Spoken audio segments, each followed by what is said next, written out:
This is an 8-iron, and it's a dead shank. Wow. Way right. Oh, Takes a hop shank. off the path.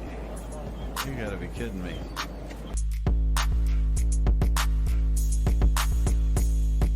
Very tough pitch shot right here. You got to hit it into the hill. One hop up and bite, and it's in. Kind of like that.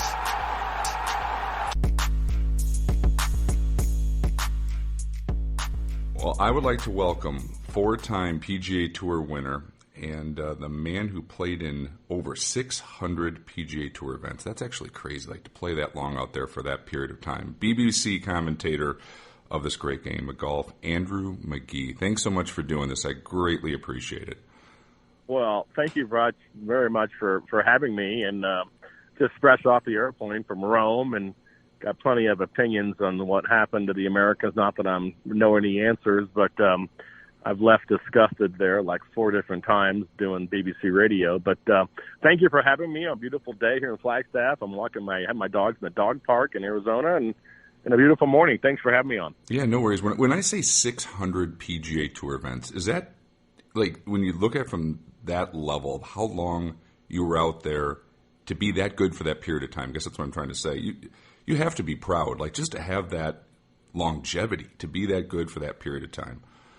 Well, that's a great question, because I do this all the time, and people ask me, and I said I played 20 years on the PGA Tour, or I played 606 official PGA Tour events. I won 4 and lost 602. Which way would you rather look at this? And when you say you played 606, that makes it sound like you were out there for 40 years. I was a journeyman. I played 30 tournaments a year, 20 straight years. I got my card when I was 22, right out of college at Oklahoma, and got on tour, and I never lost my card for 20 years, which I'm really proud to say. I never went back to tour school once after doing it only one time in Palm Springs in 1984, in the summer of '84, and so I'm really proud of that, and I really thank you for bringing that up first.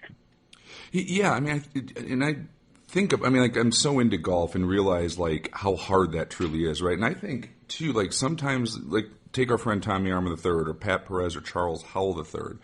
I wouldn't call you guys journeymen. I mean, you got 4 wins, man. That's a hell of a good career. But, like, just to be able to do it for that long, I think it's overlooked of a level of greatness, right? That all those kids coming out of college, everyone coming from around the world could not take your card for 20 years. Couldn't take Tommy's card for 28 years. That's insane, right? Like, I think there's something to be said for that level of excellence for that period of time. I think it's overlooked. I don't know what your opinion is, but I think it is, of truly how hard that is and how few guys play 600 tour events. Well, thanks. I mean, you said insane, and I'm thinking about Tommy, Pat Perez, Andrew, and Charles. We're all a little bit goofy. I mean, to maintain and live that kind of lifestyle on the tour for that long, live in hotel rooms, have your kids come with you every once in a while and travel and compete and keep your card and try to win tournaments. It's very difficult. People just see the headlines in the press, and it's all glamorous. Guys are flying around privately and staying in Ritz-Carltons. That wasn't the case for Tommy and I, and probably Pat for a long time until he got to live, or Charles. But it's hard to put into words. I didn't start off at 22. It was a fresh face, kind of fun, new thing. I didn't grow up wanting to be like a Tiger Woods or Phil Mickelson and thinking about being a tour star and winning the Masters. I was just trying to get a job. I was just trying to keep moving up the ladder rung, high school, getting a scholarship to college, making the tour my first time, winning a first tournament in 1988, Pensacola Open, wanting to win another one. So my dream wasn't that dream that you read about in the press about, Tiger and Phil wanting to be the greatest players of all time. I was just trying to make a living and pay my mortgage, basically, and then have some extra for a good time and take my family on a trip or two. Looking back at going through Q school and getting through that first time, which is rare, right? That's not the normal path. Usually it's failure, then you wind up playing the Asian tour from your generation and overseas. Was it almost one of those things where it was like, good you're that age with all that confidence, and you're like, you know what, fuck it. I'm going to play as hard as I can. I'm 22 years old. I'm coming like a bat out of hell out of Oklahoma. you know what, I'll figure it out if this one doesn't work. Was there a freedom to it at that age to get through something that hard? No, I was really lucky. Out of college, out of the NCAAs in Houston, I was signed by IMG in Cleveland. Everybody knows who IMG is. Mark McCormick, Jack Nicklaus, Arnold Palmer, the first sports golf agent in the history of the world. Mark McCormick. I went straight to Europe, and I got a sponsor exemption to the Scandinavian Open. Made some money, made about $30,000 in my first pro tournament. Wow. And I was off and running and played 8 tournaments straight over there in Europe. Made enough money in my first 4 or 5 tournaments to get my tour card, which gave me tremendous confidence. I played with Bernard Longer. I played with Colin Montgomery. I played with Seve. I played around with Norman at the Irish Open and finished 5th with Norman and Langer. I mean, in Seve, and that whole week was like, wow, what's going on? I'm staying at the American ambassador's house in the middle of Dublin in a castle that Reagan was at the week before, President Reagan, that is. And so my upbringing was a little bit, I was so fortunate to have that get that confidence in Europe and come back and go straight to tour school. I had confidence. I'd already played in major tournaments and British Opens when I went to tour school, and I was still 22 before my 23rd birthday in May, which was when I was a rookie on tour. So, I mean, I had a really fortunate upbringing. We're not losing my first go at tour school and having to go to Asia and wonder if it's ever going to happen, like, say, a Tom Lehman who went through how many tour schools. I don't know how he kept his perseverance going. So, again, lucky for me, or maybe I was just good enough in college for IMG to see me and say we want him and let's get him going in Europe and we're going to make money off this guy. And every time I look back, I got to thank that summer of being in Europe and traveling.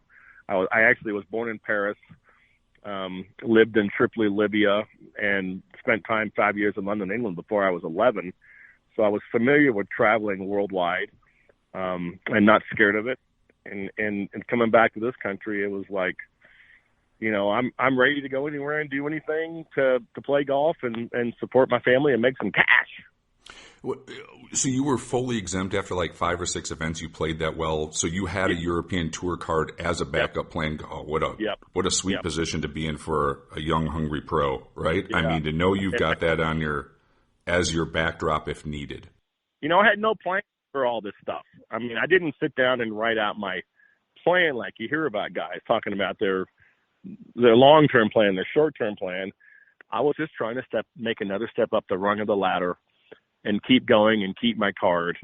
It sounds kind of simple and cliche, but I mean, that's about as much as I knew about I didn't grow up in America reading about tour guys and how you're supposed to do all this. I kind of came at it my way and just tried to hit the fairways, hit the greens, make a bunch of birdies, make the cuts, make money, and go home. I mean, I just kind of tried to keep it that simple. What was Seve like to a young American pro back in his, heyday of just the aura, everything Seve, right? Like, what was that like for a young guy to be paired with him? So here's a good story. But I'm playing in the Irish Open. Like I said, I'm staying in the Ambassador's Castle in Dublin. Somehow we knew his son from Northern California. And of course, the house is like a junior White House, and it's 300 yards from the front gate. And he cut a driving range out for us. So Charlie Bowling and I, he's another tour player, we traveled together. We got to practice and hit balls in the morning on this front yard, 300-yard driving range, because at Royal Dublin, where the Irish Open was, there was no driving range, and guys just dropped balls out of the back of their trunk of their car and hit 30 balls off into the bog and lost them, and that's how you started. So I was ready to play that day, and I was paired on Saturday morning. After making the cut, I was paired with Seve and Greg Norman. Can you imagine? Oh, in the same group. I'm 22. It's my 6th pro tournament of my life. And I show up at Bull Island, and there are 10,000 fans following our group, and they're not rooting for me. It's like a Ryder Cup thing. It's like Seve and Norman. It is blowing like 30 miles an hour, and I'm from Oklahoma hitting low snap hooks, and I knew what to do. And the second hole, the crowd was so big, they chased these giant rabbits, these hares, out of their holes, and they wouldn't let them back in their holes. They're like, 3 or 4 foot tall, giant hares. And we had to stop playing on the second green because the crowd was panting and running these hares They ran the first one to death, and it died in the crowd. And Seve is yelling at the camera people and yelling at everybody taking pictures of him. This is ridiculous. I quit. This is terrible, and all this stuff. So that was my first look at Seve. I'm just like sitting on my bag watching his hair dye in the crowd, thinking this is a wild scene, man. This is cool. And they're going crazy. They're cussing at everybody, saying because they're 1 and 2 in the world, and I'm nowhere in the world. And I ended up shooting 4 under the front nine, and I'm beating the crap out of these two guys. I'm going, they don't even know how to play in the wind. They're hitting these high things up in the air. I'm hitting these low hooks, trying to keep it in play and making birdies. And, of course, they put the pedal down on the back nine and both shot about 4 or 5 under and passed me. But, I was like, what a memory.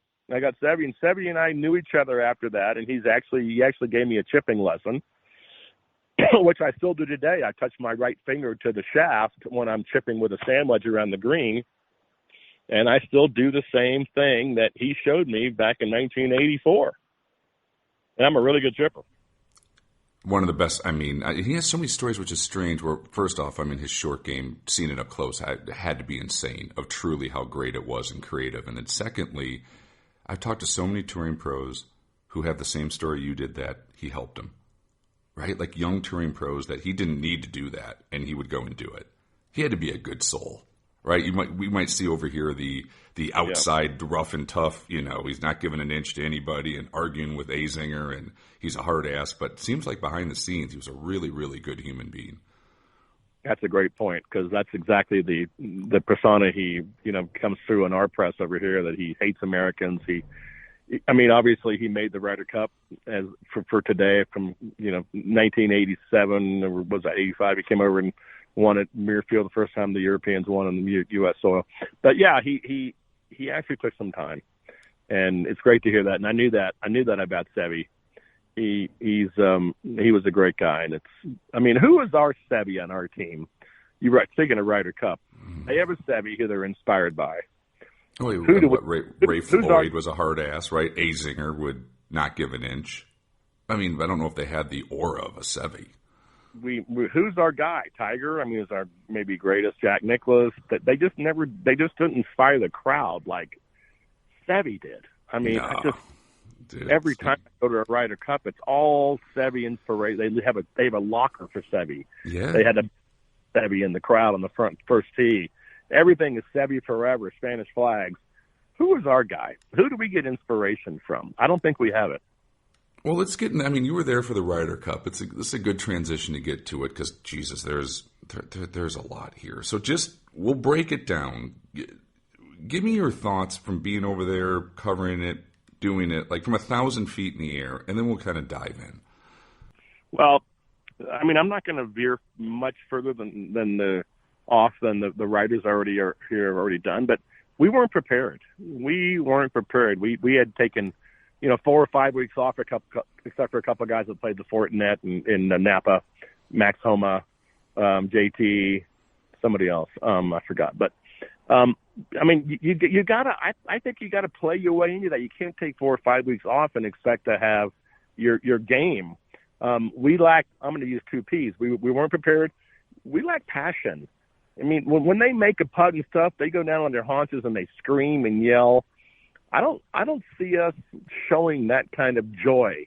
You've got to have as much joy as you have disappointment from hitting a bad shot. I don't see a lot of joy and happiness about, it's an American way. We expect it to just happen because we're Americans. I think those Europeans get it from soccer, from their friend. Rory McIlroy is a hero in Europe. Is Scotty Scheffler a hero in the United States? No. He doesn't want to be. He shies away. Tiger probably is. Tiger probably needs to be involved. I don't know where Freddie Couples is. He seems to be the spokesperson now for the Ryder Cup team, and because maybe Zach didn't say the right things, I don't know what happened there. So I'm giving you the 1,000-mile view, or my view. Yep. They set the course up to win. We don't. We set the course up, kind of as is at Whistling Straits, maybe get the greens a little faster than they used to.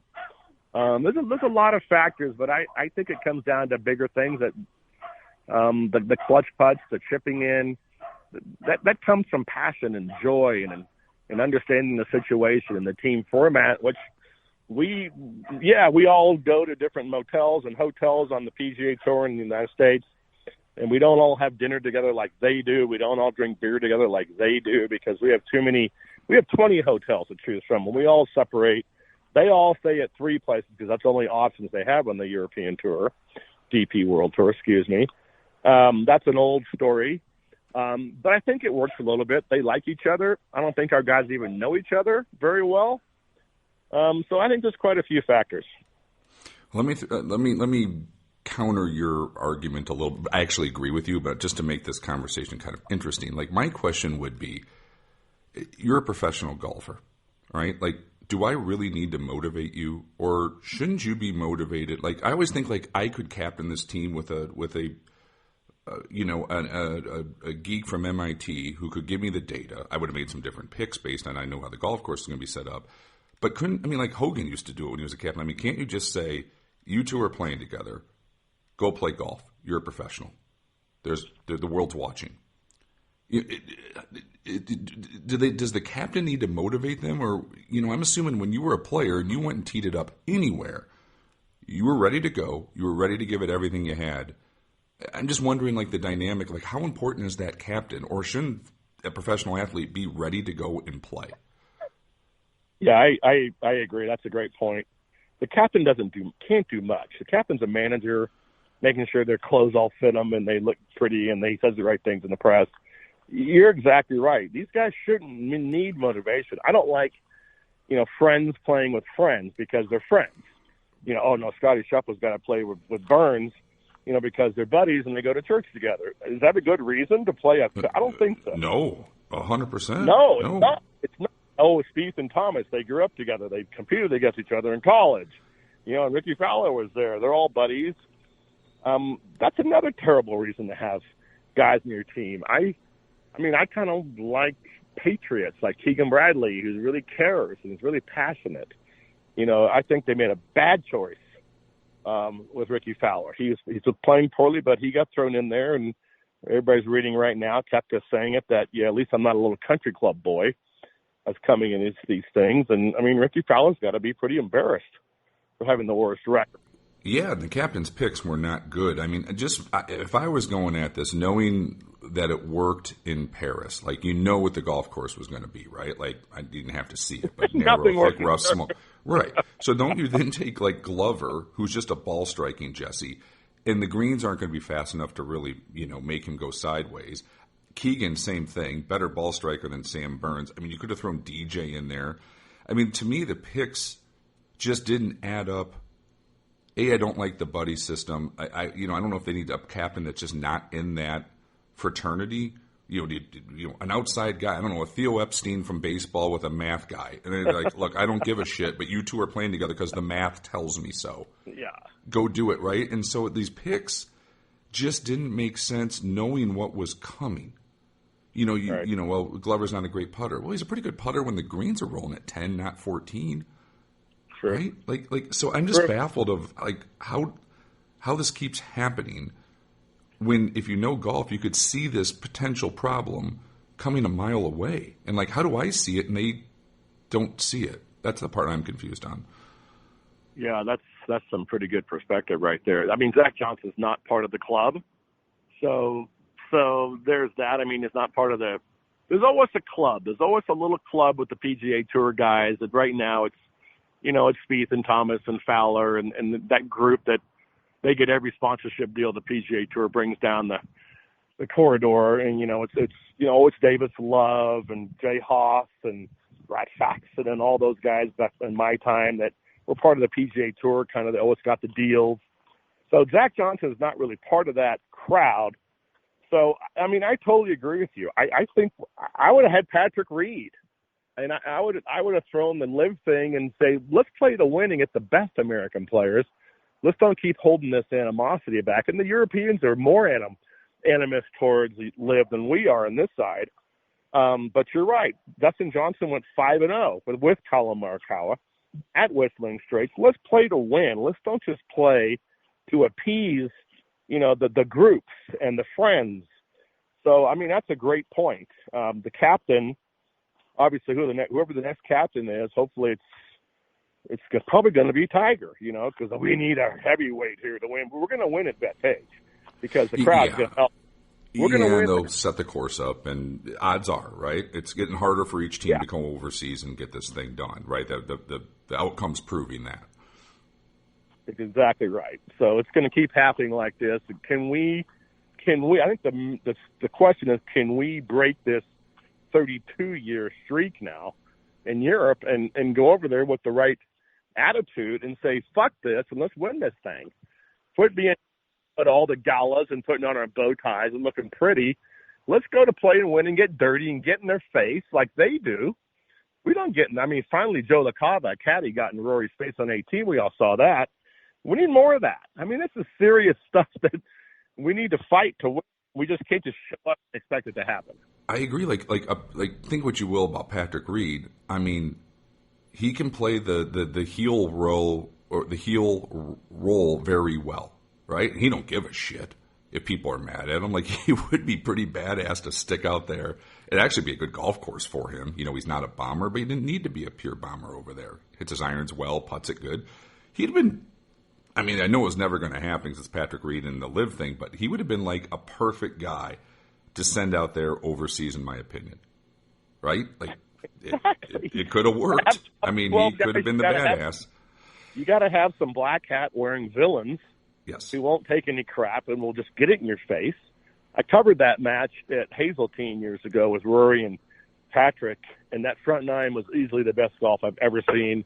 They were back and forth birding every hole, and they're pointing at each other.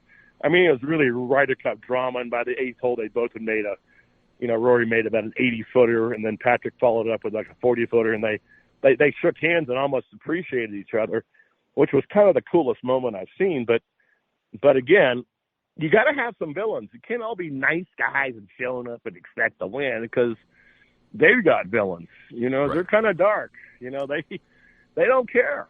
They just want to win. I think a point you made that's really important is that layoff on the American side. And I don't know how this changes because, right, like basically take March, April, May, June, July into August for the playoffs. You would know this better than anybody. At the end of the season, I mean, these guys are beat, right? First off, everyone's injured at some level, right? There's nagging stuff, even guys in their 30s. Mentally, you're exhausted. I mean, that's a tough, long stretch. And then, do you keep playing because you're exhausted, or do you just shut it down? But then if you shut it down, this is what happens, because I always argue, well, you wouldn't take 4 weeks off and go play the Masters, right? You have to play your way into that sort of shape. But do you think there's just is my analysis right? There's not much left in the tank at that point. I mean, I look forward to November, back when the tour was, when Tommy and I played, and we had November and December off. I love that two-month off to heal. You're right, to get strength for the next year and to get my swing going again. Listening to Brian Harmon's press conference, I like Brian Harmon a lot, but I mean, all he really could talk about was getting his fields ready for deer hunting, and he really had a good time taking that 5 weeks off, and plowing his fields and feeding them and getting ready for deer season. And you could see the British press. I'm sitting next to it going like, huh? What's he talking about? He's got a gun? What? I was like, yeah, we're Americans in the South. That's what happens. And yeah, but he hadn't played for, then he said about the third week, he kind of said, I started hitting some balls and getting my feel back and working on some things. And I'm going, it's not time to work on things. This is time to be a killer. Right. He was easily the shortest hitter in the whole field. I covered a couple of his matches. He was 60 yards behind his competitors. He did show up towards the end and play better. I'm not picking on Brian Harmon. I kind of like him because of his story. But again, I mean, you're right, and I'm right. We need more killers. I think we should pick all 12. I mean, the automatically having Scheffler number one in there and watching him lose 9-7, he should get punished next time around and say you're not playing. Yeah, it's there's a lot going. Like I said, you can just look at it from 1,000 feet in the air and you can go, well, this is a problem, this is a problem, this is a problem. It's going to be interesting to see what's the team do going forward? Like who would be your next captain? Like if you're Grand Poobah and you can pick it. Like, is it an outside guy? Is it not the next? Is it somebody who the always thing is you have to have a major championship and do this. And in Europe, sometimes like look at Paul McGinley, right? He's 5 wins on the European Tour, no majors, but great captain, right? Like, so do we need to go outside the box here a little bit? Yeah, I think we need to change our formula because it's not working in Europe. I mean, I don't, that whole co-captain and that whole group's been doing this for a long time. Steve Stricker, Furyk, because they all want a major. Freddie, I think it's time for a major change. And I don't know who that guy is. I have to see a list of who's close, but I would go, with guys that are outside the box and you can shake up the media a little bit. Zach Johnson didn't scare anybody, and he didn't speak very clearly when he was up with Luke Donald, the European captain, who was really eloquent. He spoke that. Did you see the opening ceremonies when he spoke that whole paragraph in Italian? That was like, they're one up. All my British guys I'm with going, Europe's one up already. Yeah, and he really looked good. He just did, right? Well, he comes across as in Chicago, and he's an artist and he's a smart guy. I would say Zach Johnson doesn't do any of that. Zach Johnson did win a couple of majors and hit the ball in the fairway, but as a captain of the Ryder Cup, please. Yeah. There was a gravitas difference of Luke Donald, right? Yeah. I mean, they weren't supposed to be. Luke was lucky because Henrik Stenson was a live guy, and they nixed him. I guess that worked out fine for them on that side of the world. Yeah, but he almost just looks like a captain. He just, he looks like a guy who was born for that role. Donald, that is. Just, I don't know. He played the part well. And players still have to play, but he did his part very well of it. Yeah. The other tournament that you covered a lot, the Masters, right? You've played in it, you've covered it. What's your thoughts on the golf course? It's the next major coming up for us, but the golf course changes, what they're doing it, making it longer. Do you like what they're doing? Do you like the old school way where there was a little bit more potential fire on the back nine if somebody's shooting a 30? And, what's your thoughts from covering that event for so long? What you just said is really important. I mean, the making the course longer and longer, taking number 15, the par 5, out of going for 2 is not what I think is a good idea. I mean, that's probably the coolest, loudest roar hole in the weekend is 15. Guys landing on the green, having an eagle putt there. If you keep going back there, guys are going to lay up. If it rains, if the wind's coming from the west that day, they're going to probably lay up, and no one in the stands wants to see that. People want to see us going for that shot on 15 in the par 5s. The Masters is the greatest major tournament there is. The Ryder Cup is probably the best tournament there is for watching and for pure drama. With the Masters, I love going because every time I've been to the last 18 Masters for BBC, and I played in 7. So I've left there a lot, Augusta, with different thoughts in my head, and not just how shitty I finished some of those last holes up and lost a bunch of money myself, but how that Sunday back 9 comes true every year. The tournament it always starts on Sunday at the back 9. Someone completely falls apart. Someone comes up out of the abyss, and wins the thing, or someone hangs on. Very, very unlikely unless it's Tiger. But it's the best drama. It's the coolest. I think if you ask tour players around the world, of course, European guys would say the Open, the British Open, and American guys would probably say the Masters, maybe U.S. Open second. PGA is always last. But where would you rate them if you had all 4? So you had all 4 majors. Is it Masters? And then is it for you? Would it be U.S. Open or Open Championship for your number 2? I'm British Open. I'm English. I lived over there, and I'm Masters. I'm the Open. I couldn't stand going to the U.S. Open. I think the only reason why I played and tried to qualify as my sponsors expected me to, I would have skipped it as a regular tour player that plays 30 tournaments a year. I knew I wasn't going to go there and make a lot of money. I wasn't a straight enough hitter. And when I always was in a fight with the USGA guy no matter what, just because it's different than the PGA Tour. I knew how to work the PGA Tour people. when I got to the U.S. Open, the USGA guys, I just didn't get it. They were so strict. They were so weird, New Jersey, Northeastern assholes that they don't really understand golf anyway. They just understand Northeastern golf on how tradition's supposed to be. Well, guess what, guys up there in the Northeast? Tradition's going by the wayside because people want to play golf with their hats on backwards, drink beer, and hang out with their buddies. So this whole Northeastern thing that they've created is going to go bye-bye when all those old guys finally die off. So the U.S. Open, I never had fond memories, if you can hear me. And the PGA was just another golf tournament for the PGA Tour guys.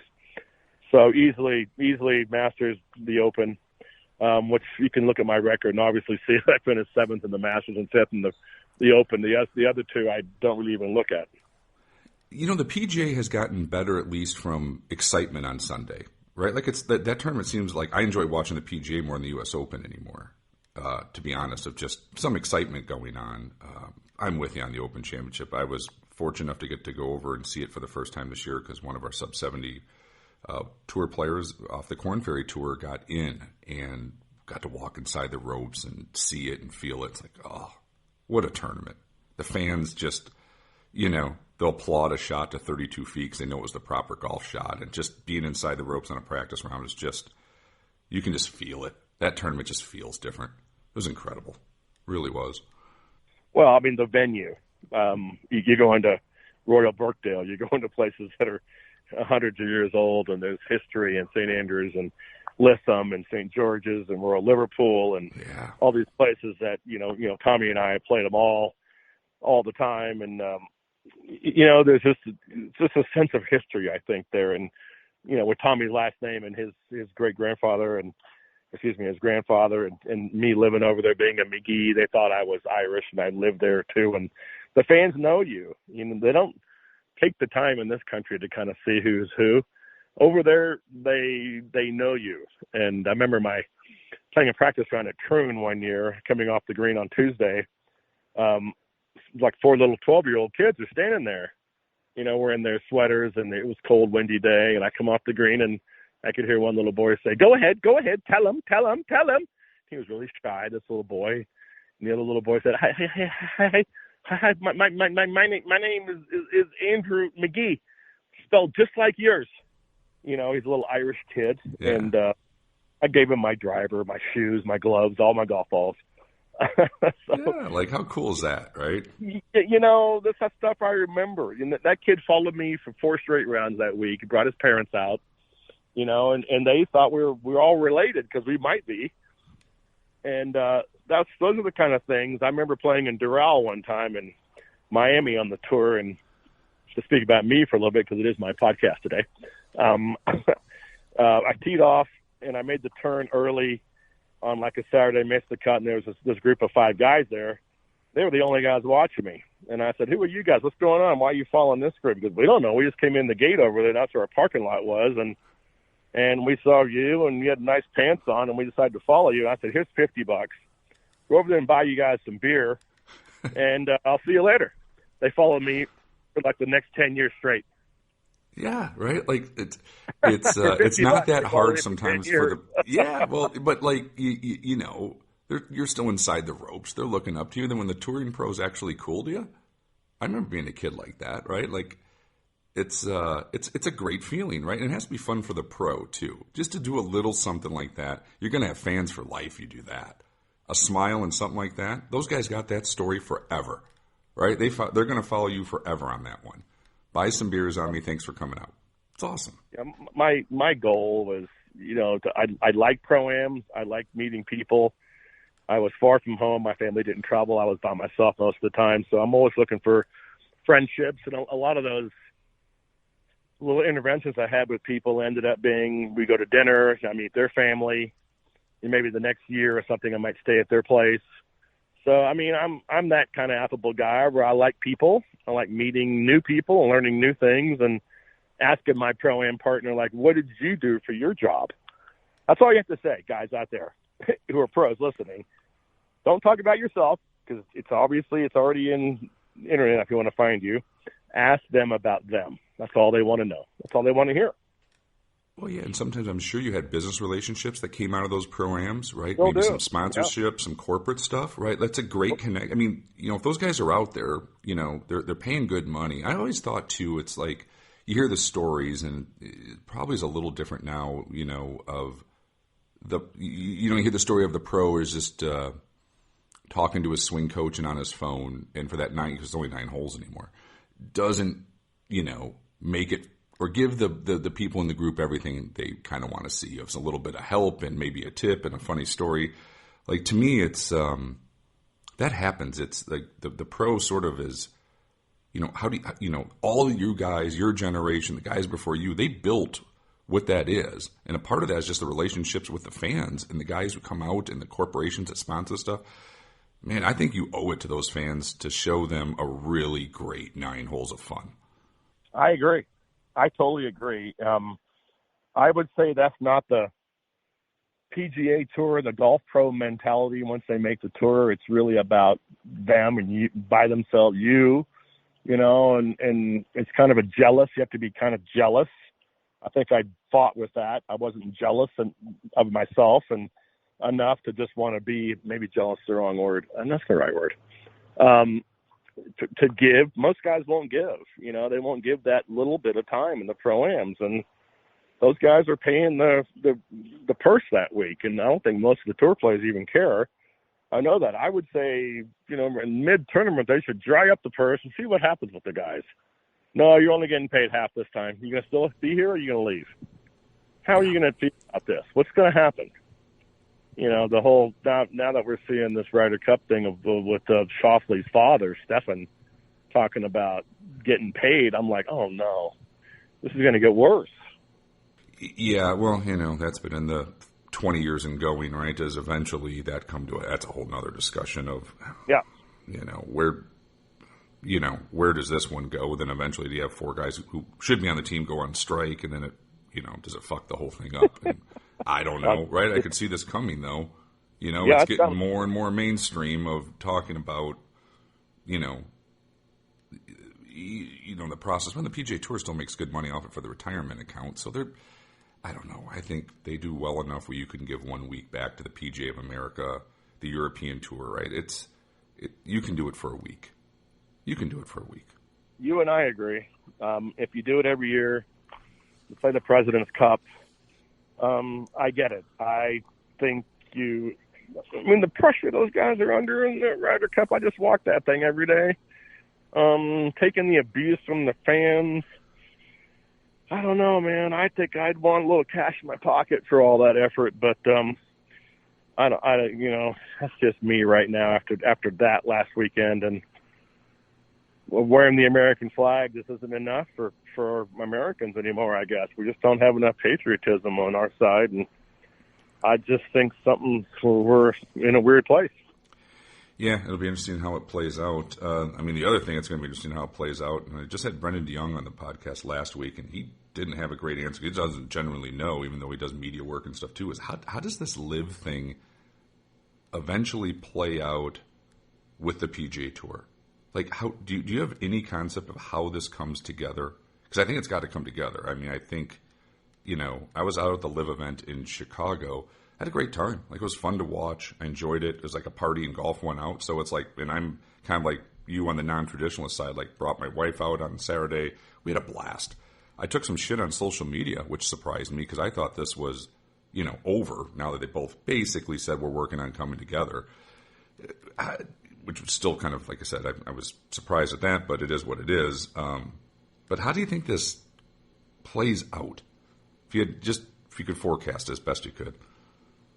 Well, it comes down to one thing, and it starts with an M, money. And you know why this? In my mind, I think why this whole thing acquiesced at the last minute with Jay Monahan saying we're going to do the LIV thing. They disappeared for 2 weeks and went to the hospital. That was all so fishy for me. What I think has happened is the PGA Tour retirement plan, and the PGA Tour was I'm getting this wrong, a 501(c)(3). They're a nonprofit organization, and there's evidence, of profit. And Yes. Senator Blumenthal in Connecticut, another senator, got a hold of this, and they wanted to look into the books more. The PGA Tour has been acting like it's an antitrust case now. They've had a monopoly on this, which is not cool with your 501(c), 501(e) or whatever the number is. So the tour, all of a sudden, they wanted to go to discovery and look into this a little more in depth. The Congress, Blumenthal did, and the tour said, "Uh-oh." And the Saudis don't want discovery either.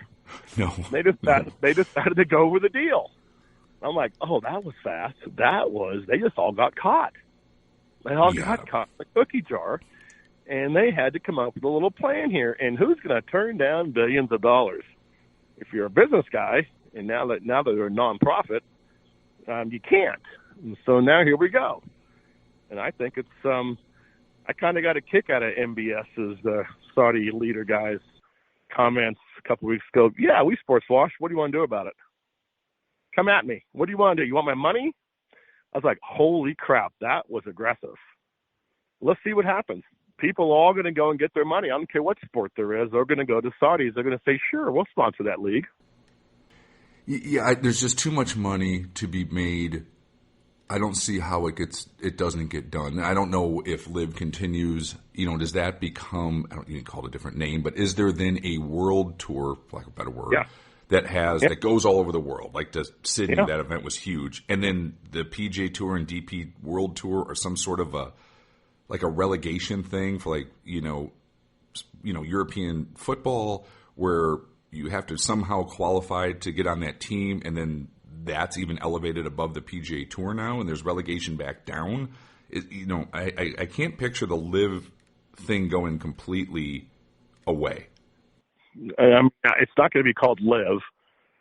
I don't know what's going to happen either, but it's not going to be called LIV. It's just going to be sponsored by the PIF, the Saudi fund. And yeah, they're in negotiations, whatever that means. I don't trust any of them as a tour player for my best interest. I mean, the purses are going to be giant. Yeah. If you get in those elevated events, a lot of those guys who play professional golf are not in that little group of elevated guys. But I don't know what's going to happen. I mean, I'm for big purses and making a bunch of money as a tour player. The few weeks I'm out on the road and go home. What do you think of the team concept that LIV I don't has? even know what it means.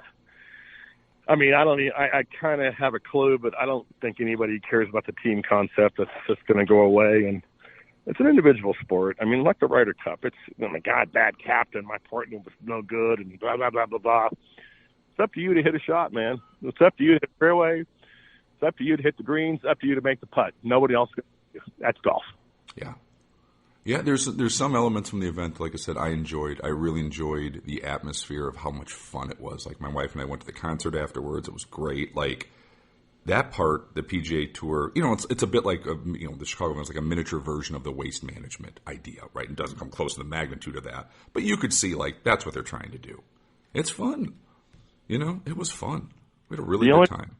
I know I live in Phoenix, but the only tournament I kind of go to and hang out, I'm from Dallas. I used to hang out at the Byron Nelson and go to the nighttime parties and stuff. But I love Phoenix, and I tell the Phoenix Thunderbirds, don't listen to the PGA Tour tell you what to do. You give more money to charity than anybody else by double. Do what you want. Have your nighttime parties and have a blast. I go straight to 16. I throw beer cans at the golf pros. I do everything everybody else does in the stands because that's what it is. And if they know that coming in, if they don't want that, don't show up. Yeah, LIV had a party hole it was the 17th hole. That was a par 3, and it was completely, corporate stuff all over. Not as big, but the same idea with music. It was fun. Like, I'm telling you, my wife's not a huge golf fan, and she had a blast that day. It's fun, man. It's an event. I love it from that standpoint. It's changing. Traditional golf is going by the wayside. People want to drink beer, put their hats on backwards, wear T-shirts, and not tucked in, and all those old traditional rules are going to be over here soon.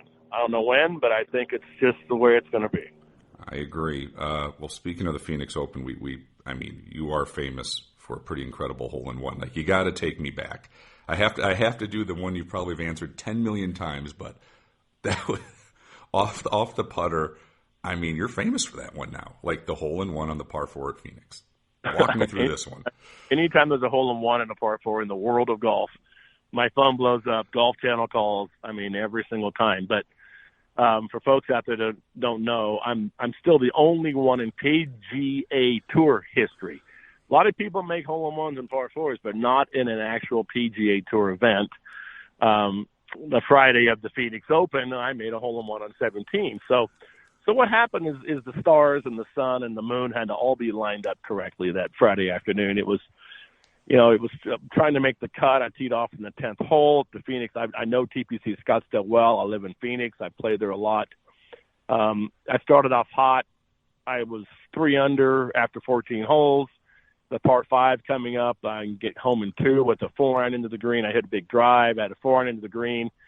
I hit it into the water on that par 5, and I made a double bogey. Just kind of erased my complete hot start, and now I'm back to 1 under, and I've got to get revved up again because I'm playing good. I'm not going to let this bother me, and I hit it about 40 feet on 16, the easy short par 3. There wasn't the huge, crazy crowd at that time, but there were the stands up and all that stuff, and I made a 40-footer. So if you're paying attention, all these little things that happen leading up to when exactly I hit this shot on 17, which was critical, the timing, the double bogey, the getting the last shot at 16, hit the green, make the 40-footer, getting the tee on 17 first. So we got to the tee, and I'm playing with Jerry Smith and Jonathan Kay, friends of mine from Phoenix, and we've all played there a lot. 332 yards was the number that day to get to the green, and I'm still hot from 15. I made a 40-footer. I'm not showing much joy.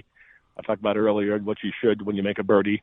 I'm still hot about the double, and I said to Jonathan Kay, I'm just going to hit. I can't really get there. He goes, no, you probably should wait. It's a little downwind and all that. And I said, fuck it, I'm just going to hit. So I'm still hot about the double, and of course I get up there and I smash it right over the bunker in the middle of the fairway, and it takes a huge bounce. And unfortunately, this is not all on TV because the camera guy was still filming the guys putting out on the green and missed me on the tee, which is another story. But my ball carries up and it rolls up, and Steve Pate's in the group ahead, and Gary Nicholas, Jack's son, is up in the group, and they hear the ball land and kind of jump out of the way, and Tom Byram is putting with his back to the fairway and doesn't see or hear the ball coming up. He's putting for a par.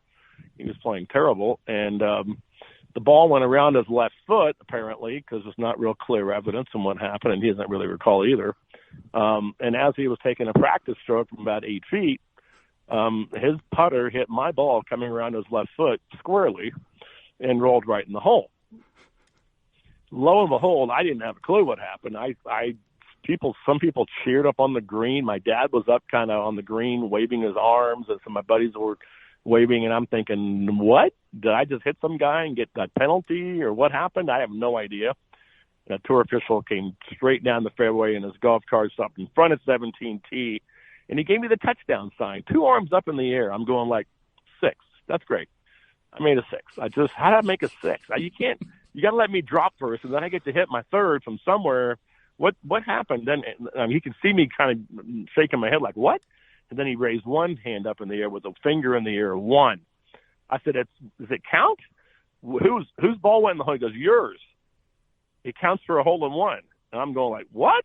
So it was all pretty shocking. And the funniest part of the story, I mean, the whole thing's kind of funny if you ask me, but Tom Byram missed the cut that day on Friday afternoon, and the press couldn't find him for his comments on the only hole-in-one in PGA Tour history at that time in 2001, which is still going strong 22 years later, is they found his caddy wandering through the parking lot trying to find a car to leave. His name was Rusty Uresti. I just like to say that out loud. And they asked him about the putt that Tom Byram made. He goes, yeah, it's the only putt he made all day. He missed the cut. Did they have to get a ruling on that? Like, 'cause I would know if it goes off a player's putter. I would have no clue of, is that good, not good? I mean, who knows that rule, right? So the moral of the story is it's okay to hit another competitor. You can't hit your own stuff. Is my golf bag up there? and it ricocheted off my golf bag or my caddy or something, that wouldn't have been allowed. But so all the people out there who've got an opportunity on a par 3, and if somebody, always the group ahead of you is near the hole, realize that. So if you throw a ball in there near the hole somewhere, something good might happen. That is crazy. I would have, I would have known. It's not illegal. It's just bad etiquette, and I can live with that. Well, thank God you didn't hit Steve Pate. The volcano could have came out on that one, right? That might have been bad. You wouldn't have cared. Yeah, we're all friends.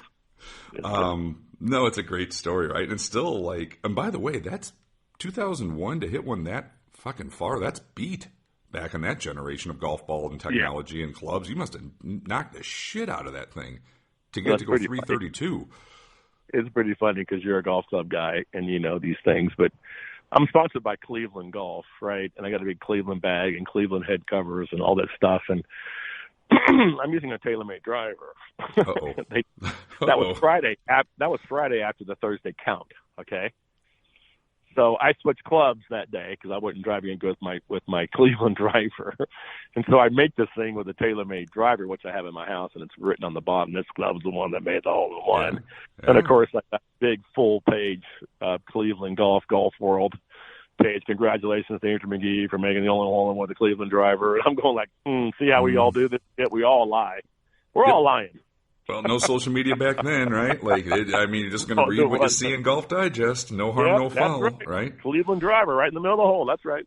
Oh, that's a great story, man. That really is. I got to ask you, too, a lot of players have done this, but how did that transition go from you to a successful tour player to saying, I've accomplished everything I wanted to accomplish. I like my family. I want to be home more. But this media thing is an avenue I could kind of go down. Especially, it's interesting that you're on the other side of the ocean for that. As an American doing BBC, how did I know you did some work for the Golf Channel and all that stuff as well. But how did this all kind of come together? Where this is sort of your second career?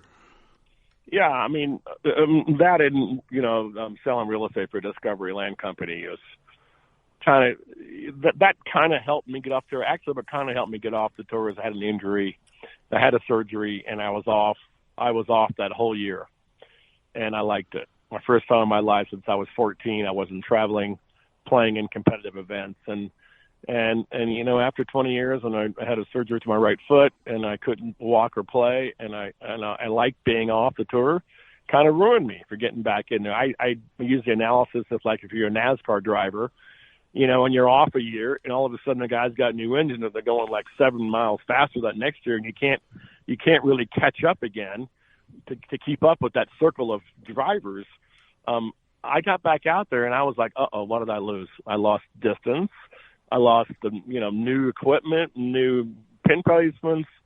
Keys are back further, and all of a sudden things change. And I said, I'm in trouble. I need to figure this out. And I knew I had an opportunity with Discovery Land Company, but I also knew Brandel Chambly, my good friend, who everybody knows out there from Dallas. We grew up together, different high schools competing against each other. Did a pilot for a show called The Approach with Callaway Golf. It's it's a head-to-head show like Stephen A. Smith going against some ex-basketball player and arguing about what happened last week's game. The same thing. I'm arguing with Alex Maselli, a golf writer who I know well today, still against a tour player, me, and discussing what happened last week and what's going to happen next week in a point-counterpoint situation. So I did a pilot, and I got the part. And if I can just jump into how I got the part, it's the funny story. This all helped me get off the tour. I mean, I'm looking to get off the tour, folks out there, believe it or not. As long as I'd played professional golf and competition golf, I was looking for something else to do. I felt like I needed to be more rounded in the world, and all I'm known as a golf pro, and it just wasn't enough for me going forward. But I did this pilot. Brandel sent me up, and Brandel said, I'm not the guy for this job. Why don't you interview Andrew Magee and see how he does? So I knew I was going to do a pilot against 5 other tour players. And we're all vying for this one spot against the golf writer in this Approach with Callaway Golf show. And I knew we were supposed to break down how Adam Scott won the Tour Championship from last fall. This is like in the spring. I have no clue.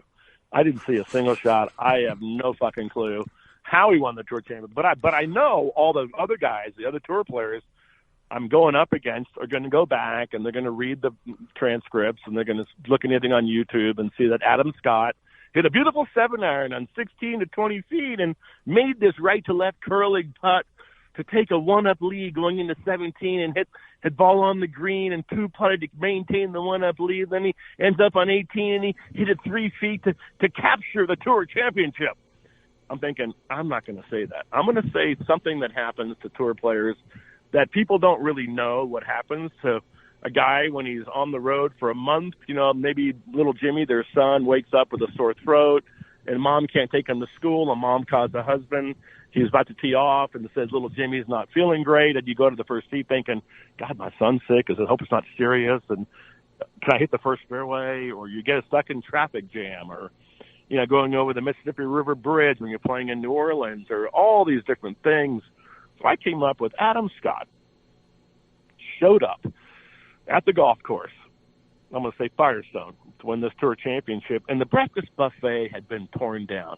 He had had a ham and cheese omelet, hash browns, and side fruit every single meal that day as he's leading this tour championship. But he got there 10 minutes too late for the breakfast buffet, and he had to settle for the mushroom tortellini and the wilted Caesar salad lunch special. And as a tour player, we know before you go out and you have to compete to win these golf tournaments, you better take care of your business before you get out there. So Adam Scott was tying his left shoelace by his locker, and he had a gurgle in his stomach, and he said, oh, shit, I got to go to the toilet. So as he's sitting there on the toilet, he looks down between his legs, and lo and behold, there's a Golf Digest. On the front cover is Greg Norman, little caption, how to focus and win major golf tournaments. Page 69. Adam Scott flips to page 69, and he looks up with Greg Norman, his childhood Australian hero, says about winning majors. Don't just pick out a tree behind the green. Pick out the fourth branch off the third branch, the 17th leaf off those brown leaves, the yellow leaf flickering in the sunlight. Look at the photosynthesis in the veins of that leaf. That is your target. Pick out the smallest possible target, is the gist of my story. So Adam Scott took away from sitting on that toilet. He went out to the golf course. His stomach was clear. He was focused.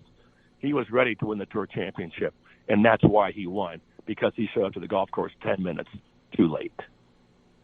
And they go, that's what we're looking for. Exactly. The producer in my ear in about 5 seconds goes, you done? I said, yep. He goes, you make that up? I said, completely. I got called in 5 minutes and I was hired. Well, yeah, because it's not boring, right? Like, well, I could think outside the box because I knew what the other guys were going to do. I knew that. Yes. You know, it's like the old school recap of, you know, when there was no DVR or anything, what happened in last week's tournament with the movie voice over it. Like, that's right, boring.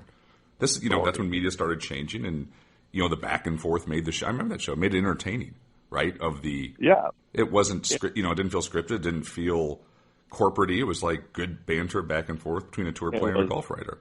Yeah. It was not scripted. Yeah, we're proud to say we had 3 years. We put 120 shows in the can. At the Golf Channel archives, we have our little show sitting there in, you know, like Hollywood cans, ready to go, and tape reels.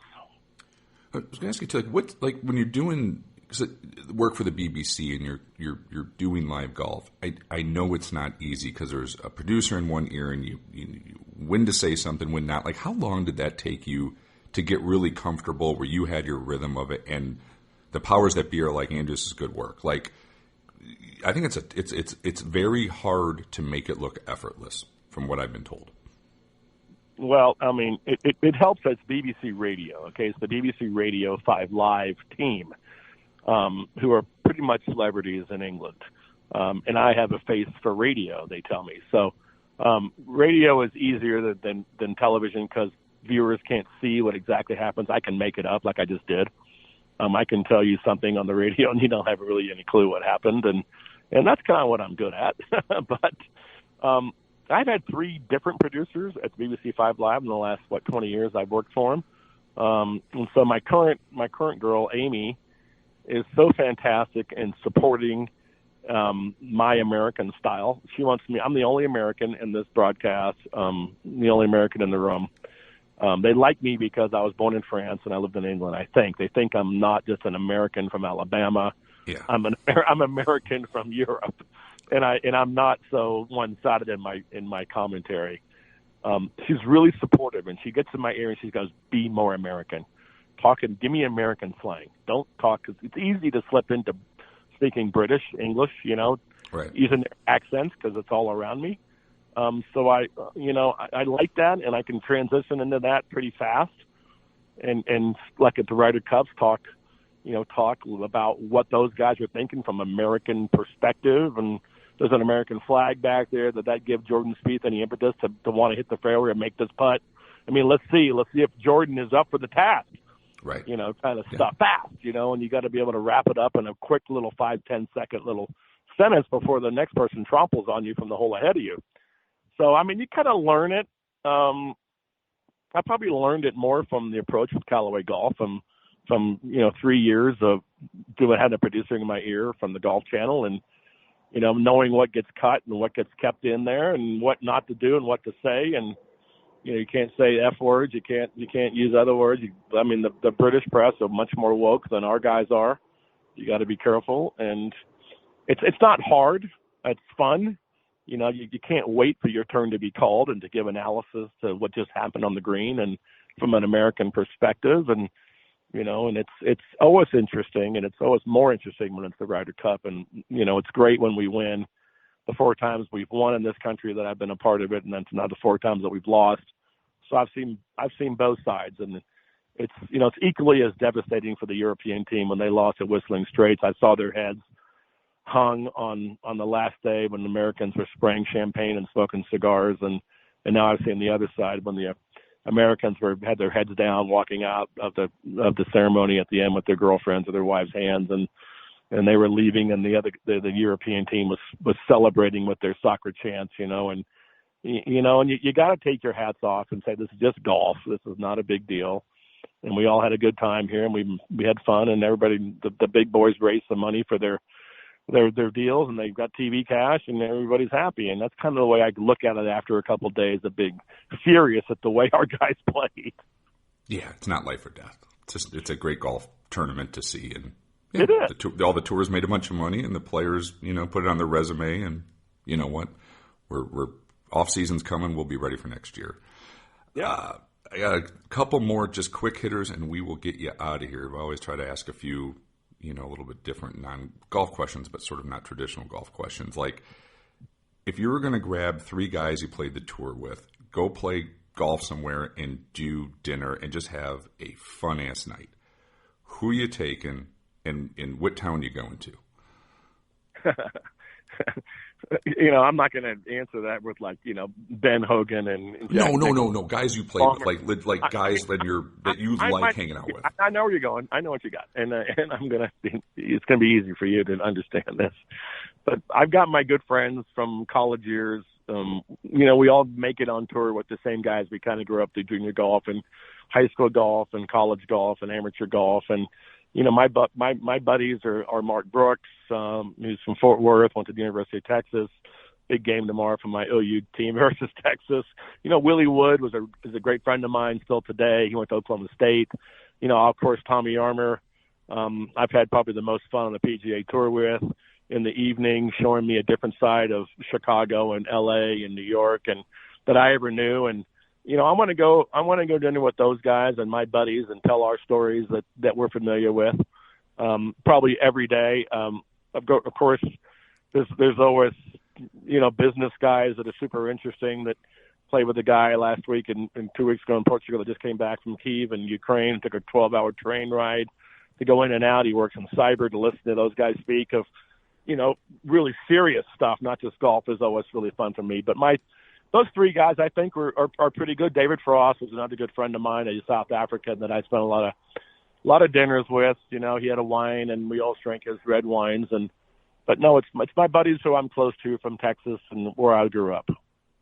And you can't argue with that group, right? I think going out to dinner with I've had Mark Brooks on the podcast. He's great. Like, he would be fun to hang out with. You can just tell. And obviously, Tommy's a blast to go to dinner with. And you never know who's going to show up at the table, right? Like, that's the best part of dinner with Tommy. It's like, you never know who's going to pop up. And usually it's non-golfers, right? It's not golf-related. It's somebody in art or, LA or movies or production stuff or musicians, right? Yeah. You have no idea.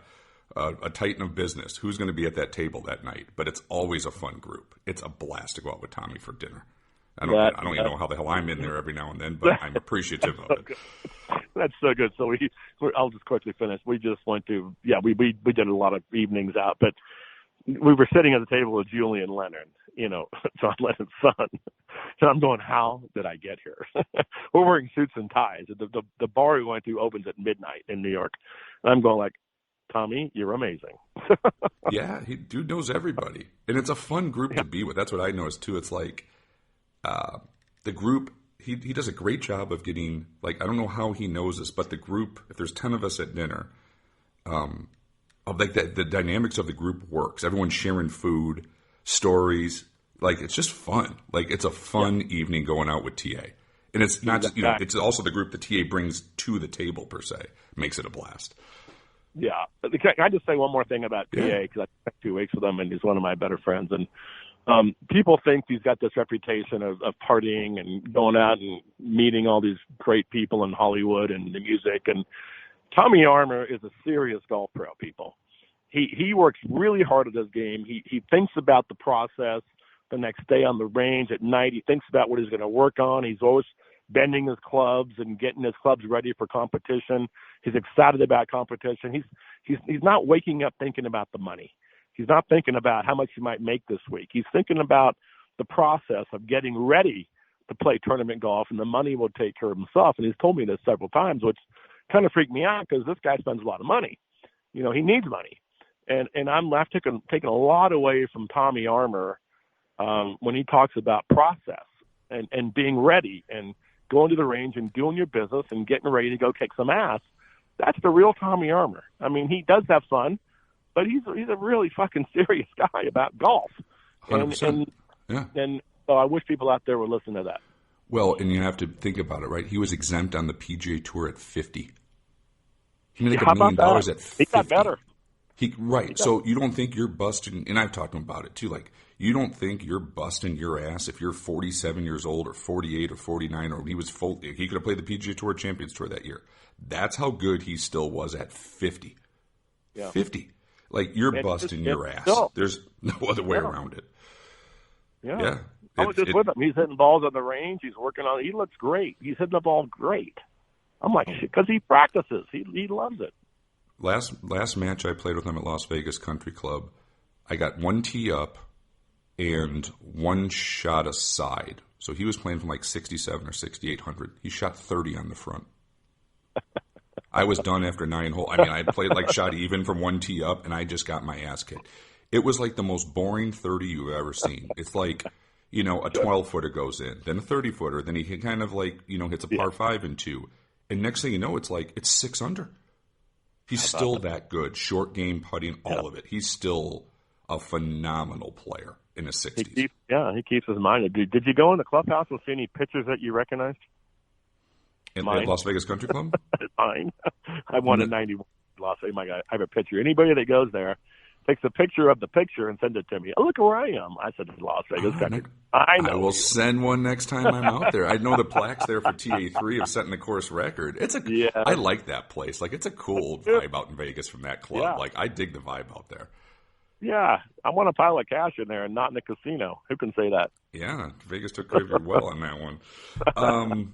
Other one I was going to ask you here, final one here, like golf course architecture. And it doesn't have to be a course the PGA Tour played because most of the greatest ones are not played on the PGA Tour or the other tours. But like 2 or 3 golf courses that you've been fortunate enough to play where you're just like, it is one of my favorites. I could play here every day. It's that good architecturally, from an architectural standpoint. I'm not a big student of tradition and golf architecture, but I know what I like, and I know I like a course that I can see and I can play every day. And when you said that question, I'm thinking about Shinnecock and National out there at the end of Long Island, but I'm also thinking about a place out there that if I could be a member at, Maidstone on the end, like I play every day, is a gorgeous, gorgeous golf course. It's been redone by Core Crenshaw. So there's that. I mean, I love the West Coast. I mean, if I could play, Pebble or Cypress or Spyglass, maybe just Spyglass is actually public. I could live there and play there every day. It's super difficult. It's got really tough uphill holes and downhill holes with deer across the fairway and doing the grass. And I like to play courses. I like to play courses that my friends are at. I look at the architecture of Donald Ross and Seth Rayner and all those things. I appreciate Wingfoot when I go to Wingfoot and all those courses up in Westchester County, which is the best, probably conglomerate of golf courses in the world, or up that side, and then the North Shore of Chicago. But specifically, if I had one course to play left every day, I mean, I would probably choose something like Augusta when the stands are up, so I can see my shots.